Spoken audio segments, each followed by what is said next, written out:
welcome to The Bridge Views. My name is Ashley Cougar, and today I have the pleasure of interviewing Amber. She is the owner of Gayle's Futuristic Fire. She is a Spelman and Georgia Tech graduate. What makes her stand out isn't just the guns, it's the intention, the scholarship, and the spiritual journey that led her to a calling most women are afraid to even speak about. Welcome to the show, Amber. Thank you for having me. You're welcome. Hi, Ashley. Hello. I feel like you have so much that you do. So I wanted to get started with Gayle's Futuristic Fire. What made you start that? Honestly, it started with me realizing the glass ceiling that exists for women, especially Black women in the gun industry, while working in the space. And I noticed that it would take me a lot longer to take a traditional path of climbing the ladder within a structure that was not built with me in mind. So I decided to build my own. After leaving the range from my first job, and the clients that I met there actually finding me online and encouraging me to start a business, but also make more content detailed towards the work that I was doing at the range. So what got you involved with firearms in the first place? I feel like some people are afraid. It's like, it's either you're super pro-gun or you're kind of in the middle or you're just like, not at all. So my daddy taught me as a kid, so I've never had a negative experience with firearms or towards firearms. But while I was in grad school, I did own a firearm. I lived alone. It was something that I knew that I was going to purchase for myself as a birthday gift. And I took the opportunity to go to a range one day. It's not like I was seeking the career path. It sort of found me. Okay, and what was your first gun that you owned?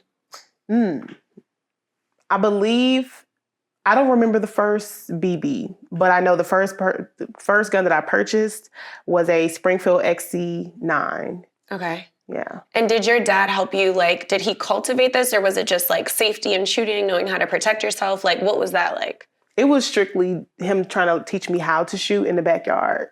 He gave me a BB as a gift, a BB gun, excuse me, and I learned how to shoot in my backyard and I didn't miss. Okay. So it was something that I started to do after school.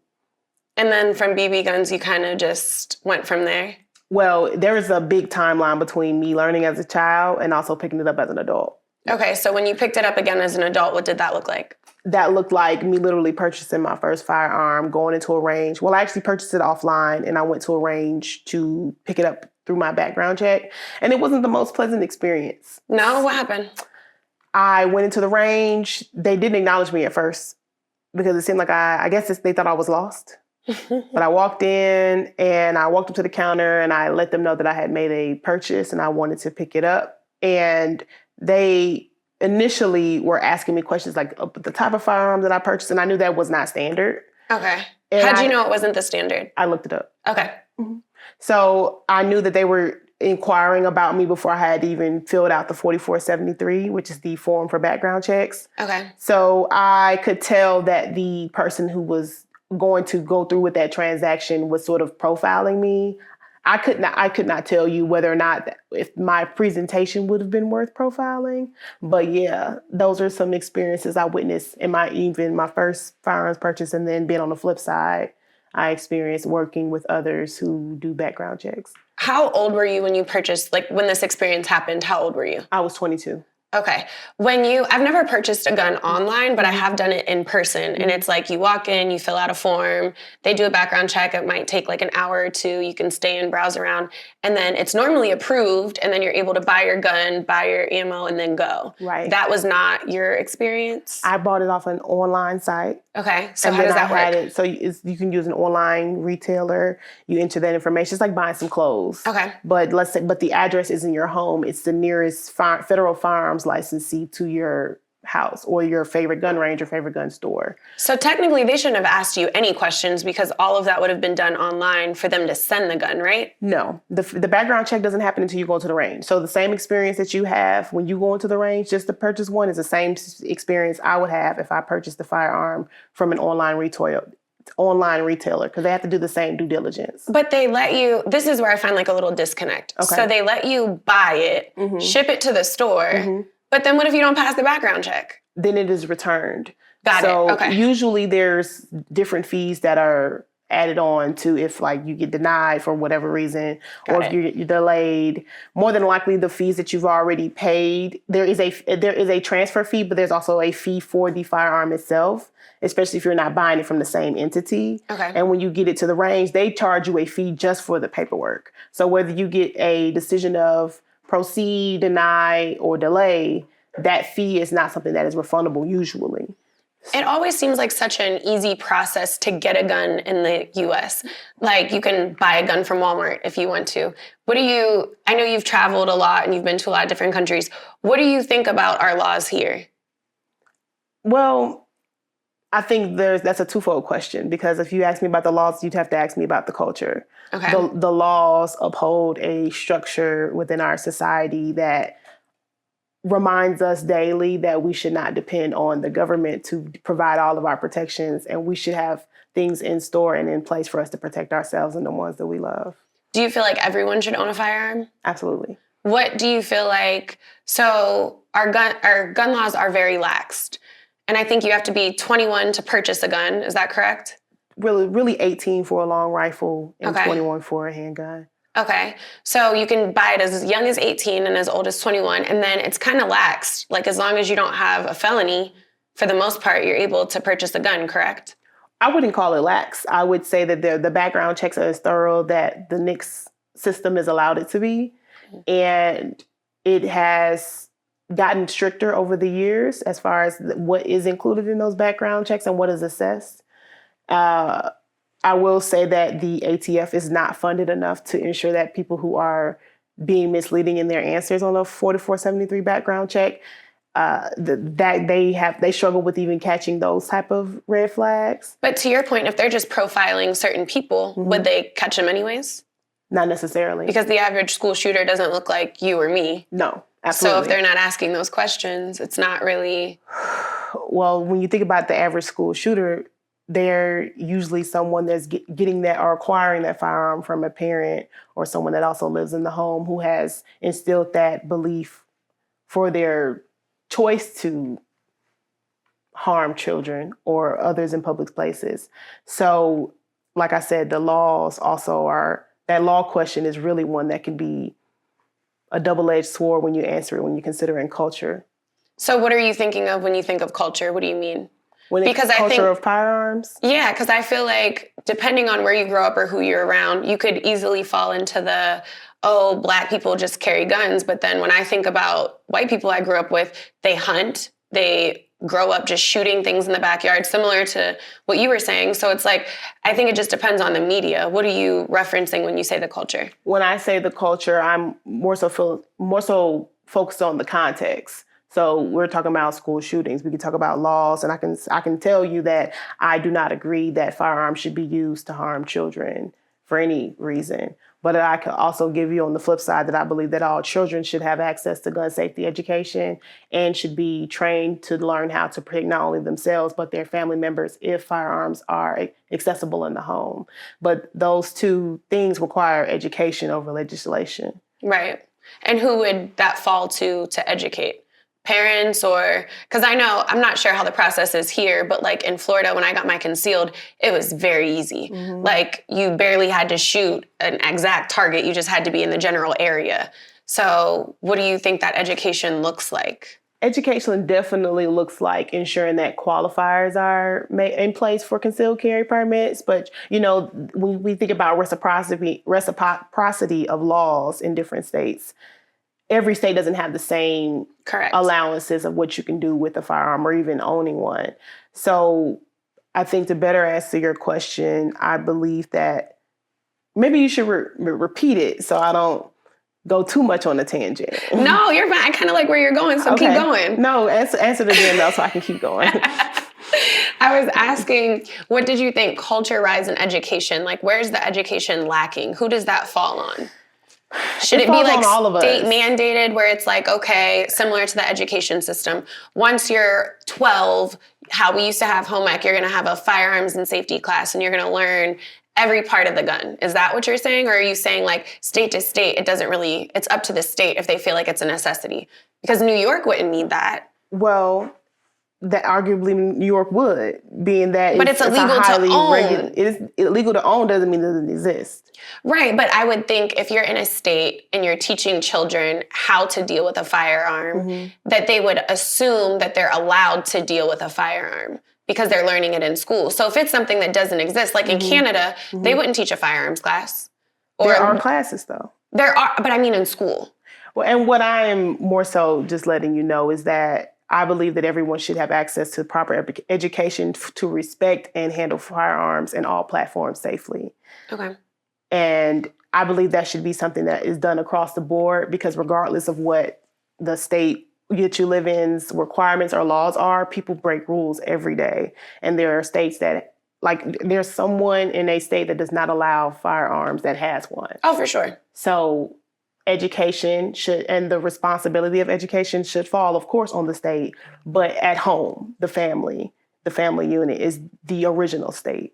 So we always hear about stricter gun laws. Do you think we need stricter gun laws, or we need better laws in place to protect people? Like, do you think it needs to be strict like Canada, like nobody's getting a gun? Or do you think it just needs to be tightened up around the education, like you're saying? It's a double-edged sword with that question, I have to be honest with you, because if stricter gun laws does not change the fact that guns are in people's homes. Even if Georgia decided today that they wanted everyone to turn in their firearms, there will be many people who don't look like you and I, and some who do, who won't. Right. And there is no process or database in place that would even be able to track down every single firearm down to its address. So while I could advocate for safer spaces for others to educate themselves and advocate for educational spaces to be funded, I can't in good faith also advocate for firearms to be taken away because of that knowledge, because of where we are. It would be more so you asking me in a perfect world. Right. Yeah. So do you think, what would real change look like without disempowering people and without taking away their rights? I don't have that answer. I'm proud not to have it because I'm a big advocate of people just knowing how to protect themselves. Do you think that we focus too much on restricting the guns and not necessarily the how did they get them or the education? Absolutely. Yeah, there's definitely a focus on legislation over education that more so impacts those who are in marginalized groups and communities where they don't get the resources that they need to be educated, and then they become institutionalized because of what they don't know. So yes, I do believe that education should be more prioritized. And is that like one of your main focuses with your business? Absolutely. So what are your pillars, or what are your main focuses? So Gayle's Futuristic Fire's mission is to protect the present, to preserve the future. And it adopts a Sankofa mindset where every woman that I come in touch with, when I have the opportunity to empower her through firearm safety education, I empower an entire community. So she's going to take that information back to a sister, a friend, a loved one, a neighbor, and it's going to multiply. And women, being that we are able to retain education, but also birth literal children. When I give a woman who is able to educate her children the gift of gun safety education, she automatically gives it to her child. So it's more so a focus on being able to protect future legacies. Do you feel like women learn faster than men? I think every time I go to the gun range, they're always like, women are the easiest to teach. Absolutely. Yeah. Yes. Do you see a lot of Black women at the gun range? Do I see them a lot at the gun range? No. Do they go to the gun range? Yes. Are you trying to change that? Like who are you targeting within your business? All women? Like who? My target audience is primarily Black women. Okay. But all women, so I serve them. And I also serve folks who identify as non-binary as well. I feel like more white women are taught to shoot than Black women. Mm-hmm. So that's why I was wondering, like, on that, do you see, like, when you guys go to the gun range, what is that like? Are you guys just an all women's group? Are there side eyes? Is like, what are they doing here? Because I feel like when I go, they get excited and they're like, do you need help? Like, I feel like they're excited to see women, like, picking it up and trying. I would say across the board is definitely a excitement of women being interested in ranges because there's a lot of funding available for ranges to bring women into their ranges because women are the largest growing demographic of gun owners in America and Black women are the largest growing minority group of gun owners in America. So it is definitely a large profit margin where ranges could employ instructors and implement programming that attracts us to the space where we know we usually wouldn't go. That makes sense. I feel like when I go to buy a new gun, they always try to give me like these little pea shooters, like the smallest gun they can find. Mm-hmm. And the recoil kills my wrist. Yes. Like it hurts so bad. I'm like, I can't.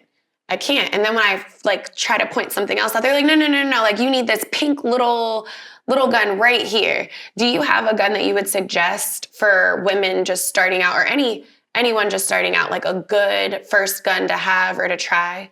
Well, I'm going to comment on the first thing. Okay. Just because somebody works at a gun store or a gun range, that does not make them an expert. Okay. So they don't have to be qualified or like know how to shoot or anything. It's kind of just like a sales associate. They're just there. I quite literally got a job because I could shoot. Oh, wow. Okay. You know, like I knew how to load and unload a firearm and I was confident. But I have no military background. I have no law enforcement background. I have no allegiances to either of those. So... And the average person that works at a gun range is someone who has those type of backgrounds and or it's just like a gig for them. And a lot is learned on the job. So unless you're retired and you decide to take that type of field, a lot of folks who are entering that space, they have a lot of inventory that is insured and it's not selling. And they often prey on people who come into the space are women, folks who look like they've never been there before, folks who obviously have never handled a firearm before just because of how they're manipulated in the space. And they take advantage of that to sell you what's not selling. Okay. Yes. So as far as my favorite gun, I suggest I am a Georgia girl. So a Glock 43X. Okay. It is a compact firearm. You can experience some recoil from it, but recoil is something that you're going to experience regardless. And my second favorite would be a 6-hour P365 XL. Okay. Mm-hmm. And do you carry them with you or are they like, can they fit in your purse or that's just like a home gun? Yeah, both I could actually carry with this outfit if I wanted to. Okay. Mm-hmm. And don't you have concealed like clothing or you do stuff like that as well, right? I am a bit of a fashionista when it comes to concealed carry clothing. Okay. Yes. Do you have your own stuff or do you have a favorite brand or? I have adjusted my own clothing for myself. My mom and I have tinkered with a few designs that are more so catered to my body type. Okay. Because I saw a gap in the sizes in the fashion industry for concealed carry clothing. So leggings, pants, hoodies, they all look generally like cops who are off work. Oh, okay. It doesn't. It looks like it's not a dress up your outfit or just hide. No, like, it's not really. You've seen my concealed carry leggings. Mm-hmm. It's not that impressive, but they're quality. Right. You can dress them up if you wanted to, but it's not the what's offered now on the concealed carry clothing market does not represent the colorful world that we live in. What do you think is the best way or area for a woman to conceal a gun other than just throwing it in your purse? Appendix would be considered right here because women always have a little extra space here. Okay. So no matter your size, you should be able to conceal carry with a little bit of a larger top or larger pants. Okay. Now, there's a stereotype that Black women with firearms, well, Black women in general are always labeled as aggressive or strong or, oh my gosh, you're so aggressive. Mm-hmm. What do you feel like the truth is behind that narrative with Black women when it comes to guns in the gun range? Black women are angry. Okay. Black women are angry. But we're not angry enough to do what folks who commit mass shootings. So before you get dragged, let's clear it up. What do you mean by the statement, Black women are angry? Black women are angry. I mean, we spent years raising other people's children. We spent years getting raped to fund plantations, and entire lineages have built wealth off of the backs of the labor and the literal tit of Black women. So while you and I might not be angry for the same reason our great-great-grandmothers were angry, we carry their DNA. Just angry and fed up, just over it. Yes. So when we go onto the range, we oftentimes experience those little explosion in our hands that matches the explosion that happens in our heart whenever we're being hurt by others. So, yes, I believe that Black women should be angry and should get armed and protect what they have. So do you think that they're treated differently at the gun ranges because they are labeled as the angry Black woman or the aggressive Black woman? So it's like, what is she going to do? I wouldn't say that people go into the ranges or see Black women at ranges and think that they are there to let out rage. I don't think most employees who work at ranges think much about folks who come in as long as they are making money. Okay. That's the best way I'm gonna say that. That makes sense. Mm-hmm. A lot of women in general feel very unprotected when it comes to just safety in general. Why do you think self-protection conversations make people so uneasy, especially when it comes to women owning guns? I feel like it's always a free-for-all, like, you're in America, this is your right, it's your right to own a firearm. But then when people find out like a woman owns a firearm, it's like, well, why do you need that? Why do you think it's such like a different conversation when it comes to women protecting themselves? Well, being that we live in a patriarchal society, women owning firearms also means that they have to identify the threat. And oftentimes the threat is people in power. 9 times out of 10 may or may not be a man they are in relationship with or in partnership in closeness. And women owning a firearm puts whatever harm they may be experiencing from that person at a stop. Usually it can be used against them, but yes, I think that's a lot of the reason why folks can give a little pushback to women owning firearms. What do you feel like when you're teaching women about firearms or firearm safety, what is the biggest pushback that you get? Like, are they scared to shoot? Are they scared to buy it? Are they scared to conceal it? Are they scared to load it? Like, what do you think is the biggest issue? I think you just listed all of the issues, but the main one would be the sound. You know, when we think about the little explosions that happen in our hands, we can hear them. And oftentimes I don't know the trauma that my clients experience. So whether they're coming to take back their power because of a assault situation, or they're coming because they want to protect themselves for something they have not foreseen, it's the fear usually comes from the sound of it because that's all they know. If they've never actually touched one and shot one before. So how do you help them with that healing? How do you help them overcome it? Because it is a loud, yeah. I mean, you feel it through your whole body. You feel it in your hands, it goes through your arms, you feel it in your ears, it goes down your neck. Like, it can be exhilarating, but to your point, if you have trauma, it can be very like a flashback as well. How do you help with that? Because now you're just not a teacher, you're also helping them on like a mental. Yes. It's definitely something I've had to refine over the years, but breath work has been very important. And I'm very intentional about giving my students 1 round at a time when they've obviously displayed that they are uncomfortable. And usually it's a level of anxiety that isn't stopping them from continuing the class, but it could put them in a position where they could be unsafe on the range, like pointing the firearm in the wrong direction or just being jumpy so much that they're not able to retain the information that they are learning. So I'm really careful about when I notice that people are too afraid to continue with the course of fire without being a danger to others, they can no longer participate in the class. Have I had that problem before? Once. And how was it? Telling them, like, I need you to take a second. They didn't have a problem with leaving. They left. They left and they sat outside the viewing window and watched. Oh, well, that's great. Yeah. I feel like people rarely talk about healing and guns in the same sentence. How has your journey with healing and guns been? It's definitely, I would not say I was the person that went to the range and I was shooting for therapy. I actually been in therapy. But as someone who is emotionally intelligent, I've been on the range and I've been in range safety officer positions where I seen people obviously going through something on the range. And those turned into moments of prayer for people visiting the range. And this is before I even started my own business. So the firing line in many ways has become an altar call for the folks who have come to the range that I've served at. Okay. What do you think is one of the biggest misconceptions people have about women who do enjoy shooting? That we don't need no man. How is a man and a gun equated? Like, how does that? Well, there's a level of confidence and capability that you have to have in order to own a firearm.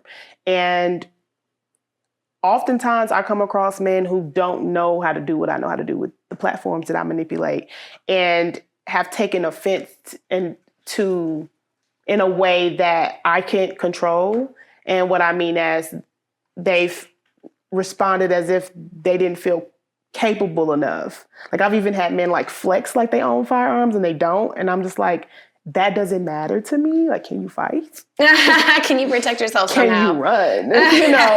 It's not that serious to me. We can go to the range and learn anytime. But yeah, it's definitely been, I've been told before that it has been a pause because I also think that too, I might have been saved from something because men know when they are harmful. Yeah. And when they intend to inflict harm. And if they sense that you are capable of stopping them from doing so, they will leave you alone. That's real. So. Do you think that society is afraid of women, especially Black women, who know how to protect themselves? To your point, like Afraid if I am them? someone, yeah. It should be. That's real. Yeah. Go ahead. Well, I mean, you consider like I said before, Black women should be angry, when we're dealing with mortality rates, about giving birth, our health not being taken seriously for any other crisis. When you think about women who are dealing with PCOS, I know there's women around here who have lost children or lost their ability to have children or to pursue different career fields because of people not listening to them who should be angry enough to respond and harm people. But a lot of Black women are holding that taking it on the chin. Anger in and channeling it in other ways, creative ways, starting businesses, building in their community. So, yeah. What do you think is a myth that social media gets wrong when it comes to firearms and gun safety? I always feel like when I see a video of a young white girl whose dad's teaching her how to assemble and dismantle a gun blindfolded, all the comments are like, yes, this is great. She should know how to do this, woo, woo, woo, woo. And then you can see a Black man doing the same thing with his daughter. And it's like, oh my gosh, she's so young. Why are you doing this? She's going to get herself hurt. She's going to hurt somebody else.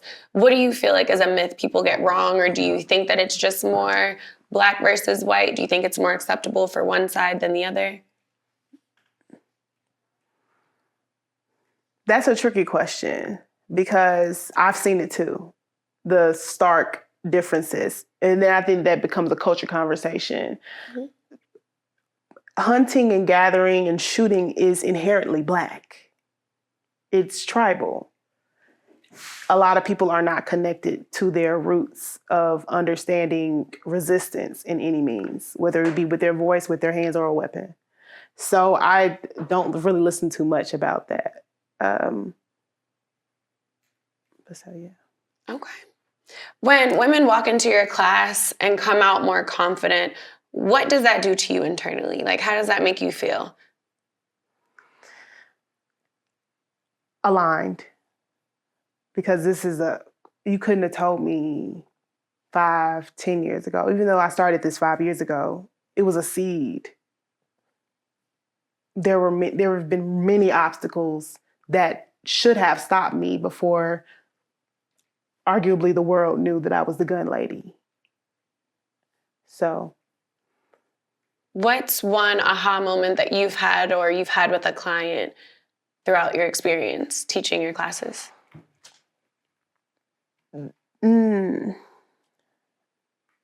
I guess that sort of ties into that previous question of like feeling aligned. When women share with me very touching stories and admit that whatever affirmation or prayer or conversation we had on the range or just the energy exchange when they express that it changed their mindset about them being worth protecting, that sort of brings me, that helps me sleep at night.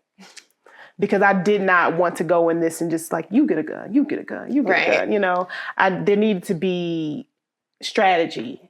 And so are you licensing women to carry firearms? No, okay. No. Okay. I didn't, well, the you get a gun. That's why I was asking. I wasn't sure. Yeah, what I mean by that is advocating for ownership without intention or strategy or a real clear message. I didn't want to just all willy-nilly just start making YouTube videos and there was no real purpose behind it. That makes sense. Yeah. So you do love to help. If there was one thing that you could teach women when it comes to like protecting themselves, what would it be? How to pick the right living space for your safety. Picking the right apartment for your safety, whether it be on the 3rd floor, near the elevator, or with a gated community. Why'd you say 3rd floor? 3rd floor, just a floor up higher than what somebody would want to go on some stairs to come after you, but not dealing with flooding or potential break-ins. I have an apartment that is, access from my car to the door, but I specifically chose it for a vantage viewpoint for myself, so it's actually been an idea of mine, help women find the right place to live based off of the different key points, like security, turnover for folks who work in the leasing office, whether the folks who live in the lease office live on the property, things like that could be green or red flags when you're getting your first space as someone living alone. So we live in Atlanta. What are your 5 top red flags for the city for a woman living alone that you would give? Parking decks that don't have lighting or convex mirrors, those big circular mirrors that show you who's around the corner. Okay. That's number 1. Paid parking. Because then they have to register. So if something happens. Well, yes, paid parking mainly because it is the bane of my existence. But usually folks use those parking lots to prey on folks, or they just hang around to find folks with digging in their purse for money. Okay. And I would think paid would be good. Yeah, but half the time, but that makes sense. Most people who man those parking lots, they're not armed. Yeah. You can give somebody $40, just watch my car. Yeah. Yeah. Okay. 3 red flags in Atlanta. I love my city. As a woman living alone, like if somebody were to move here and be a single woman, like what would be your be aware? The parking was really good. Yeah. If you don't have any more, it's okay. Yeah, it's not that. Those are my real top 2. I didn't know if there were any areas that you're like, don't come here at night. Don't go over there without a gun. I go everywhere. Don't live over here. Oh, no. I think that also becomes anti-Black real quick. You think? It can. So I'm not saying that. I didn't mean it in an anti-Black way. So like when I first moved to Atlanta, Buckhead, there was always a shooting. Like when I moved here in 2020, you could not pay me to move in Buckhead. Why am I paying $3,000 a month and possibly getting shot at? And then I got to pay for parking, and then my windows are getting busted out, and then. So I didn't know if you had any like that. Not necessarily like don't go to Cumberland or don't come to this area. I got you. Okay, yeah, I was being careful because I cannot answer that. Like I personally don't go shopping around the holidays to Lenox. But I also don't like in-person shopping around the holidays because, to your point, people prey on you. Yes. You have all your bags, you're single, you're walking, you're trying to put stuff in the trunk, leaving your door open, your purse. So I don't know if you had any like that. I got you. Yeah. A lot of my red flags they revolve around inadequate parking, inadequate lighting in parking decks.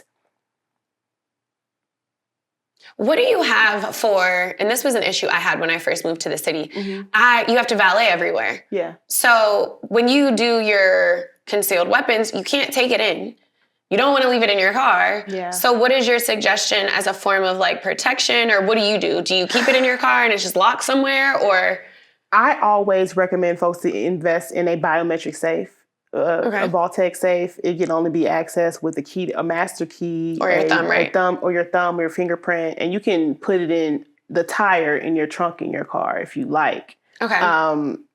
You can't control what people do when they valet, but that is their means of income. Right. So 9 times out of 10, yes, you should not leave valuables in your car, but those valuables can't come with you in the club. Then you need to make a decision of if you're going to be drinking, smoking, any of that tonight, then you should probably leave it at home. Right. There are these fiberglass Sharpie markers that can be used for close encounters, for stabbing others. I do like edge and knife conversations, but I am not a big advocate of telling people to just go get a knife, because that's a different level of training. I always see like the protection kits on like TikTok and Instagram where they have like the brass knuckles and then the thing to poke your windshield and whatever. Do you like those, or do you recommend those for your... No, they're usually not the best quality. And then 9 times out of 10, you should get a concealed carry permit because they are weapons. So, yeah, your best bet for your safety and an unnecessarily jail visit is pepper spray. I thought it was illegal now.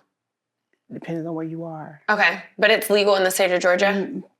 And do you have like a specific... I know when I lived in Florida, there was like a military store like right by campus, and everybody would go there and get their pepper spray. I like Safely self-defense. Safely, Safely. Okay. They have a product that, from what I remember, there's a light, there's pepper spray, and there's a window breaker that comes at the bottom of it. I can't remember all the accessories. This is not paid or anything. Yeah. But yes, that's one particular product that's all inclusive that I've enjoyed. It's particularly for folks who run. Okay. And since I have a dog, I walk my dog, and they've sent me their product. And sometimes, depending on what you buy, you can get testers that you can refill with water. So you can practice drawing that pepper spray from your waistline or your pocket or your purse and pointing it at someone and spraying. What do you think about the pepper spray that like changes them colors?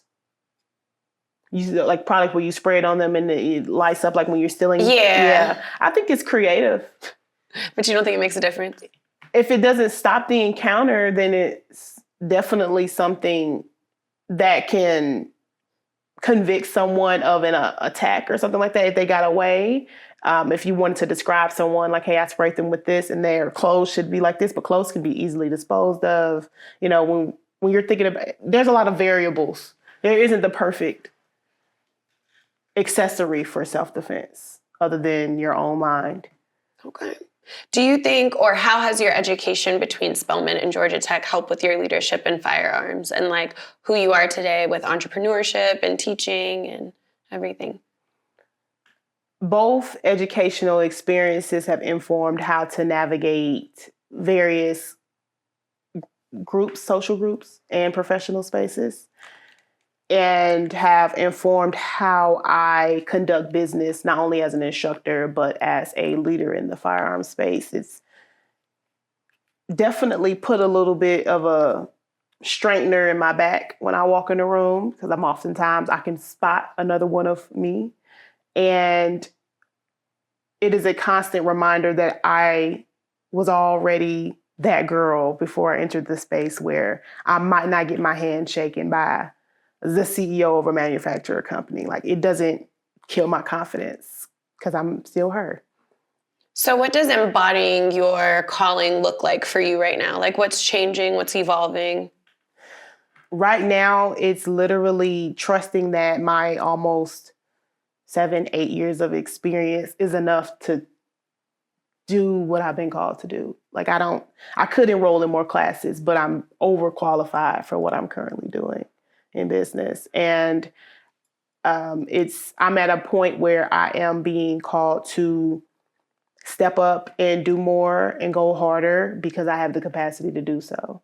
And what's shifting is I'm shifting more so from catering to a lot of one-on-one folks and providing opportunities for groups to come in, whether it be folks who are a part of a sorority or friends or family, hiking clubs, whatever it may be, allows them to come together and learn the gift or receive the gift of gun safety of any platform from me.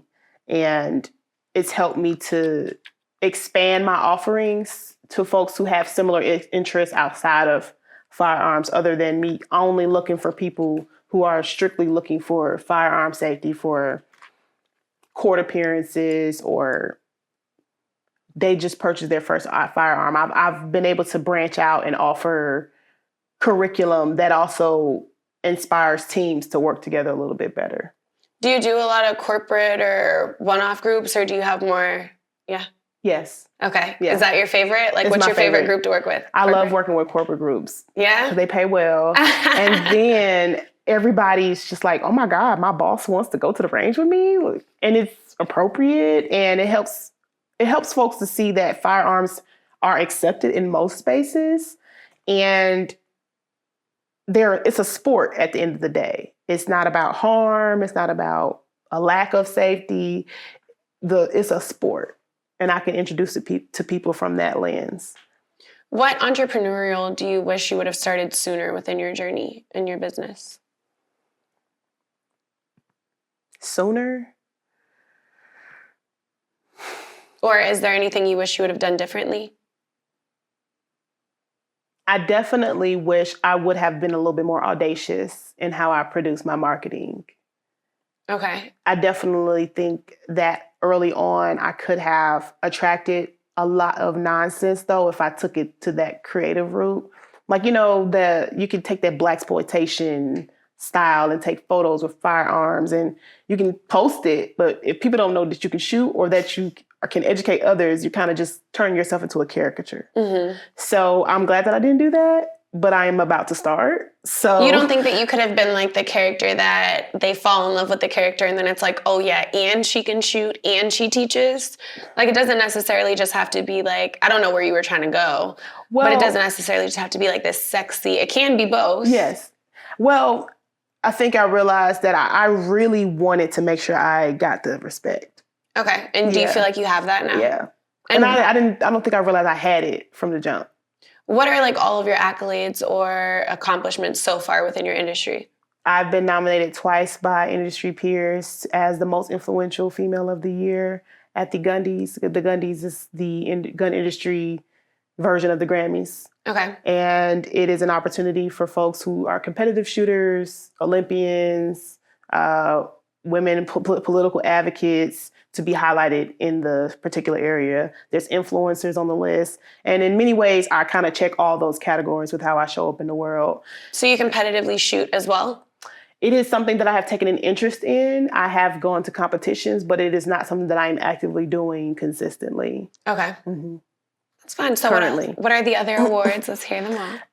Let's see. I have been invited as a guest instructor for the National Women's Range Day for Gun Owners of America Empowered 2A. So that we served hundreds of women in Las Vegas earlier this year. I received an award to go to Orlando to train with another smaller group of folks who are advocates of gun ownership, who just happen to be also minorities and folks who are of other ethnic groups as well. But we were a small group of folks who received funding to go to Florida to train at a facility called WAFT, where our families train. And it's a high class training facility where you learn defensive vehicle tactics, close quarters tactics with batons, but also edge and knives as well. So I've done edge training. I've done firearms training. And I'm sorry, what is edge training? Knives. Okay. Knives. Okay. Yes. Yes. Other people might know, but I did not. I got you. Yeah. Okay. What else? I got my license to be a dealer when I was 25, 26. That's really young. Yeah. That's really young. So you can sell guns as well? Yeah. Okay. But I learned really quickly that I would much rather have a brick and mortar to do so. Okay. Mm-hmm. Okay. Mm-hmm. And so what do you think like your main focus is right now, business-wise? Right now, my main focus is to get as much funding as I can as an entity that focuses on educational programming. So with the funding, what would you do? Build a facility.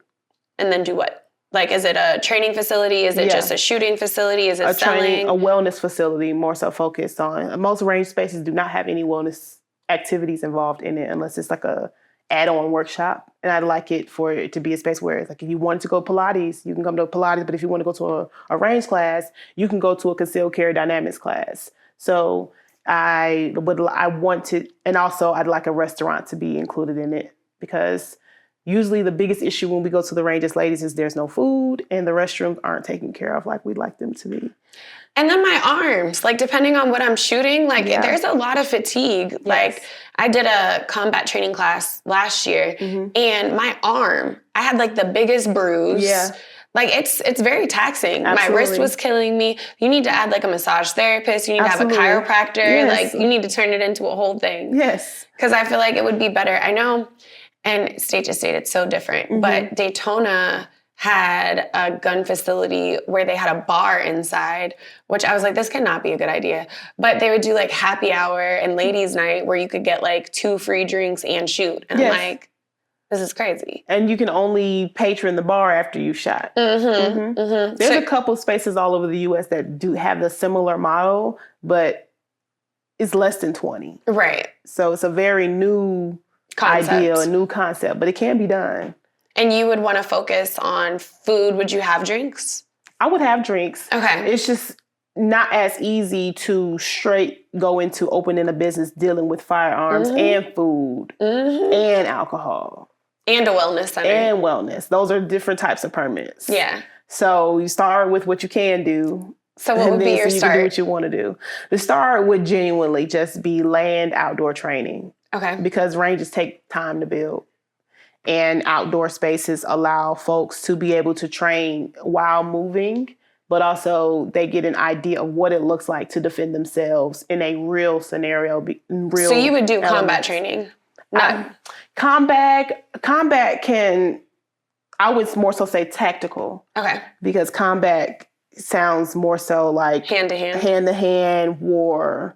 And we're more so talking about... Tactical reminds me of war, too. Like, if I hear tactical, I'm thinking, like, right. Navy SEALs, TAC team, like, SWAT team coming out, bow. Like, yeah, but less one-on-one and more developing your ability to manipulate the platforms that you have. That's breaking them down, that's cleaning them, that's shooting and moving, that's drawing from concealment. And I think that's what's missing. Yeah. Like drawing from concealment, because it sounds good to like, let's hide it somewhere. But then if you are in an instant where you need to pull, it is like, how can I quickly like get it out or dig in my purse and find it next to the lip gloss and the car keys? Like it's a lot. Yeah. It's a lot. Yeah, it is. It is. Do you have any favorite gun ranges around the city? Or the places? Range that I host my classes at primarily is Quick Shot in Decatur. Okay. And are there any other places that you have classes or anywhere else that you do things? Yes. So outdoors, there's ATL Gun Club in Villa Rica. There's South River Gun Club in Covington. And there's, I think, those are my top 3. Is there a women's shooting group here? There's a couple. Yeah? Yeah, there's a couple gun clubs. Yep. Do you have any that you would recommend or that you know of offhand? You should start one. Well, yeah. It's giving me homework. Yeah, you should start one. Yeah. There's plenty of them, though. Okay, there are? Yeah, there are. Yeah. Are they Black owned or are they mixed? Or? Do you mean by start a gun club, like start a book club, folks just go to the range together, or start a gun club where we actually have a space that we own? Is that which one? No, I meant like we meet the 3rd Wednesday of each month and we come and shoot and learn something. Yeah. Like whether it's concealed, whether it's drawing and walking, whether it's precision, like whatever it is that you're going to learn. Yes, there's plenty of gun clubs. I personally, I love it. But a lot of time, I have not joined a gun club simply because it usually conflicts with when I actually teach with clients. Got it. So, and usually those gun clubs are owned by folks who might be also instructors, so it could seem like you're kind of stepping on toes. Yeah, so that makes sense. I keep it cute, but I will keep that in mind. Somebody asked me recently for a book club and a gun club, and I was just like, okay. Noted. Noted. All right, finish this sentence. Black women with guns are not dangerous. We are liberated. Ooh, that was good. All right, I'm going to do a rapid fire real quick. Okay. Are you ready? I'm ready. First thing that comes to mind, you don't have to overthink it, but if you do like it, we can talk about it. Okay. Okay. What's one unpopular opinion you have about personal safety? unpopular opinion? Like, it might not just be what everybody says. It might be against the grain. Shake the table. Everybody shouldn't own a gun, but everybody should know how to use it. I like that. What's one thing people judge you for that you're completely unbothered by now? Oh. My presence. That's a good one. What's one thing you did to unlearn, or what did you have to unlearn to become the woman who you are today? People pleasing. You're on it. What's one thing you're no longer shrinking for? Everybody. Do you think women are afraid of their power or the responsibility that comes with it? The power. Safety or sovereignty, which comes first? Sovereignty. One word that describes you today. I wanted to say at peace, but that's not a word. Peaceful, maybe? Peaceful, sometimes. Unbothered. Unbothered. Yeah. Most overrated take about guns. Overrated? I would say people shooting like this. Yeah. Or not realistic. AI guns. I don't know. Yeah. What's your most... Shootable characters. Shootable characters are overrated. People want to be in games so bad, but don't realize they get shot by strangers for a check. I do not want to be created to be shot at. That's why Meg Thee Stallion said that she didn't agree to do the game. She shouldn't. That's insulting, especially with her background. They didn't think that through. No, they did not. Concealed carry or home defense? Or. So what are you saying? Both. And then if you had to pick? Home defense, because it can be interchangeable depending on what you're picking up. Okay, I love a loophole. What gun myth would you kill forever? Gunman? Gun myth. Like something that you hear that's not true. I think of guns kill people. Oh, yes. Okay, yeah. But you can't steal that. You gotta be true. Sorry.